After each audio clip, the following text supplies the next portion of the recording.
অক্টোবৰ তাৰিখে আমি ৰাজ্যত একেলগে আৰু প্ৰায় 40,000 যুৱক যুৱতীক নিযুক্তি দিম।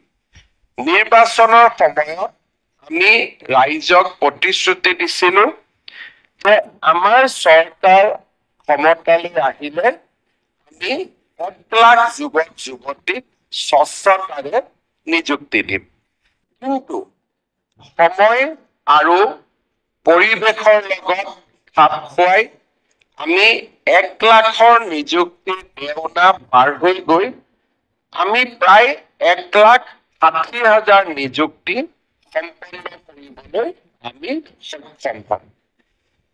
এই গোটেইকেইটা নিযুক্তিৰ আটাইতকৈ উল্লেখযোগ্য দিশটো হৈছে যে আমাৰ চৰকাৰে এতিয়ালৈকে কৰা নিযুক্তিত এটা নিযুক্তিৰ বিৰুদ্ধেও উচ্চ ন্যায়ালয় বা আন ন্যায়ালয়ত আবেদন হোৱা নাই।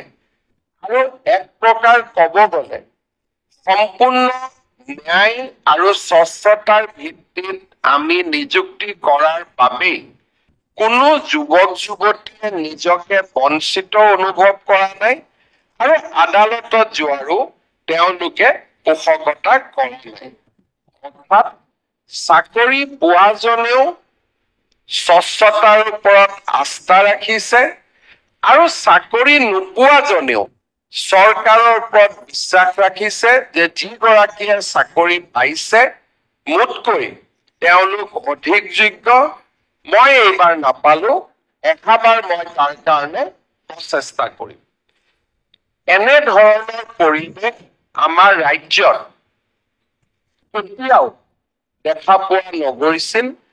কোনোবা এটা নিযুক্তি দিবলৈ হাতত লোৱাৰ লগে লগে বহু গোচৰ আৰু ৰিজাল্টৰ পিছত হোৱা বিতৰ্কই আমাৰ চৰকাৰী চাকৰিৰ বাবে প্ৰয়োজনীয় স্বচ্ছতাক নোহোৱা কৰিছিল।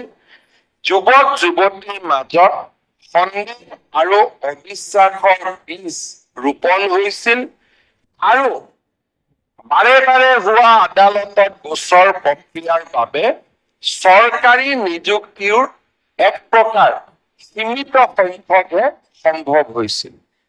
আমি যদি আগৰ কাৰ্যকালসমূহ চাওঁ, কোনোবা এটা চৰকাৰে 5 বছৰত অতি বেছি 10ৰ পৰা 15,000 যুৱক যুৱতীক নিযুক্তি দিবলৈ সক্ষম হৈছিল।